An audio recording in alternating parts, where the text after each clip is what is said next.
Badara Gadiaga rebondissement yi nga xam ne am na si li nga xam ne moo di kawam les conditions de détention yi nga xam ne tam ko dund foofu prison bu Rebeuss. Donc nag le chroniqueur Badara Gadiaga placé sous mandat de dépôt, il a été affecté à la chambre 18 de la prison de Rebeuss selon des informations yi nga xam ni itam Dakar Post jot na ko. Donc nag cette cellule en tout cas nag c'est jugé acceptable, permet à l'intéressé de ne pas être isolé des autres détenus tout en n'étant séparé de son proche di ki nga xam nekk moo di justement Lat Diop. Donc nag Badara Gadiaga ñu gën ko xamee si ay intervention yi nga xam tam doona ko defoo sa télévision Futurs Médias ñu koy daal di toppee pour plusieurs chefs d'inculpation entre autres bokk na si division de fausses nouvelles, offense à une autorité publique représentant les prérogatives du chef de l'État, propos jugés contraires aux bonnes mœurs ainsi qu'aux réceptions et sollicitations nuit de don. man ni kon nag loolu la nga koy daal di toppee ki nga xam nekk moo di justement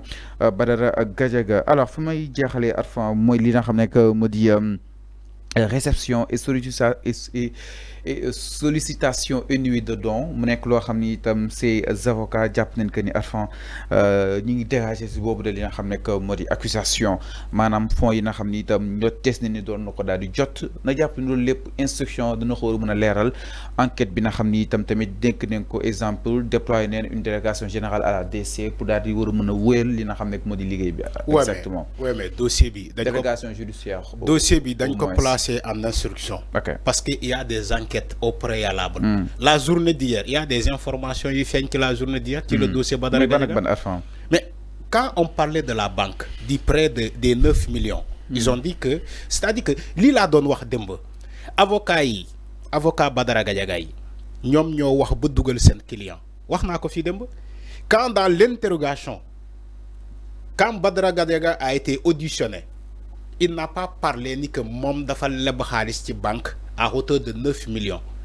Ils ont dit qu'ils ont trouvé dans son téléphone, comme on le dit, on disait, oui, les téléphones de Sonko ont parlé, sans dire aux Sénégalais qu'est-ce que les téléphones ont dit. Alors, c'est la même chose avec Badara Gadiaga. Dans les enquêtes, les téléphones de Badara Gadiaga, ou bien le téléphone de Badara Gadiaga a parlé. Donc, enquêteurs, il dafa am lu ñu gis ci le téléphone de Badara Gadiaga. C'est ça la réalité. Même on a parlé de la création d'une plateforme qui se trouvait même dans son téléphone.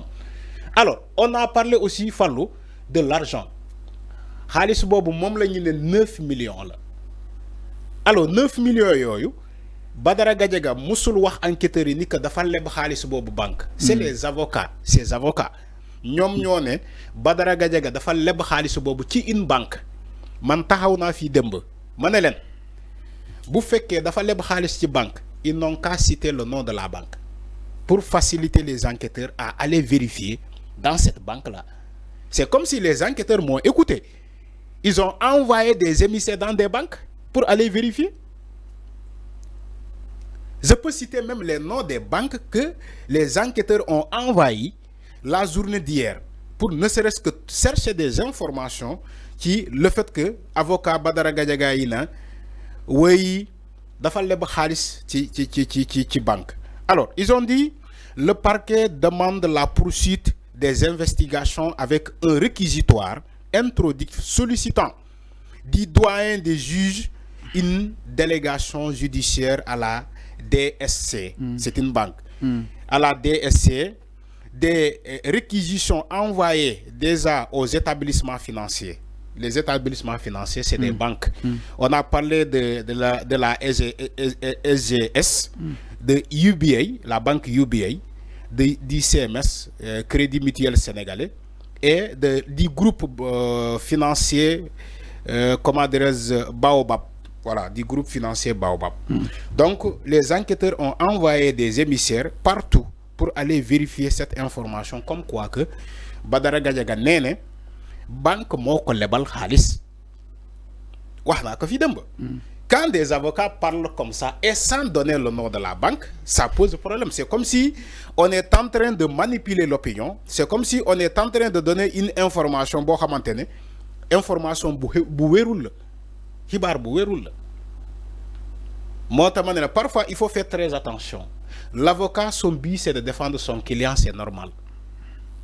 mais sa client mënul wax li yow nga wax lee donc il y a un problème. Il y a un problème. Okay. Supposons que comment dire, le principe comment dire, de l'innocence. Voilà, le principe de la présomption d'innocence. Supposer que nous dem ci banque yoyu trouver effectivement ni que banque daf ko lebal xaliss. Présomption d'innocence. Mais wa ila bu fekkee amul banque bi lebal xaliss Badara Gadiaga, ah là il y a un problème. Ça va péter. Pourquoi j'ai dit ça va péter? Parce que ils vont dire que donc le financement des chroniqueurs, ils nous donnent l'âme ni que chroniqueurs yi dañ leen di envoyer xaliss ñuy saga ay nit. Donc c'est réellement c'est lolu mo am. Moi à supposer que selon les enquêteurs qui envoyé les banques hier pour vérifier le prêt de Badara Gadiaga, nous trouver des résultats là-bas. Mais sinon, ils vont revenir à la base pour dire Badara Gadiaga, yo donc banque le bal la khalis. Waxuñu la provenance de cet argent-là. Kan mo la ko jox. Et ça va faire défaut. Ça va faire défaut. Donc toutes ces choses-là, wax ji moy fallu. On doit éviter ces choses-là. L'État, l'État a toutes ces informations. Mais enfin, ces avocats, l'État a toutes ces informations. Ces avocats, c'est un prêt légal. Mais enfin, avec 9 millions seulement, peut-être n'est pas son mais enfin, est-ce qu'avec 9 millions, vous pouvez exactement la sécurité publique quand même? Mais bien sûr, dans le cas où financer. 9 millions. Est-ce que tu connais la provenance de ces 9 millions? Fallo, yo, tu comprends pas état no moy doxé. Même 1000 francs, là la wax 1000 francs. 1000 francs bi nga mënul justifier. 1000 francs bi nga mënul justifier, da lay yobu kasso. Tu connais pas ça? Nga may na 9 millions, da nga xeb 9 millions. Voilà, c'est ça. Donc il faut nga xam ni que état dafa am un système de fonctionnement d'un état. Donc mënuñu japp nit bu doon saga premier ministre ñu fekk ci mom plateforme ñu laaj ko plateforme bi c'est quoi le but? Tu n'arrives pas à justifier la création de cette plateforme là ñu fekk ci yow xaliss ñu ne la xaliss bobu transaction xaliss ñu ne la kan mo la envoyer xaliss nga ne no banque moo ma ko lebal mais fallu banque bu lay lebal xaliss day am këyit no man tay suma démé banque pour def un prêt mais day am këyit bu justifier ni que effectivement Arfan ñëw na ci banque bi ni pour def prêt même buñ may jox xaliss bobu day am décharge day am traçabilité de ce prêt là fépp fo dem prêt bi dañuy xam ne que diw banque sangam moko lebal xaliss voilà këyit yaa ngi nii. Mais les systèmes bancaires c'est comme ça, le système bancaire c'est comme ça. Mais comment tu dis que banque moma lebal 9 millions et qu'on voit pas les dossiers, on voit même pas les documents bancaires, yi woné ni que banque sangam mo la lebal xaliss? Donc banque dafa am ay traçabilité. Mais banque day am traçabilité. Mais avocat Badara Gadiaga yi fofu lañuy djoumé. Quand il dit que banque moko lebal xaliss, da ngay woné kayiti, tu sors les documents. Il y a que banque sangam lebal na Badara Gadiaga xaliss bu tollu 9 millions. Les avocats n'ont pas, dans ce cas la justice n'aurait pas allé envoyer ces banques là, beaucoup de banques pour dem investir ces banques là.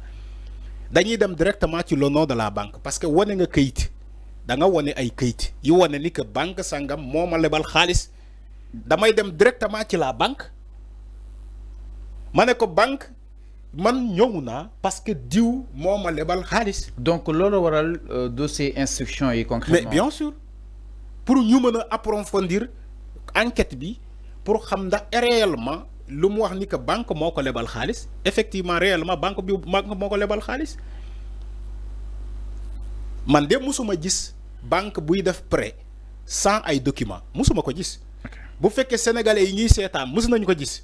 Nañu wax ban banque moo mën a lebal diw xaalis sans document ma musuma ko gis. Sincèrement.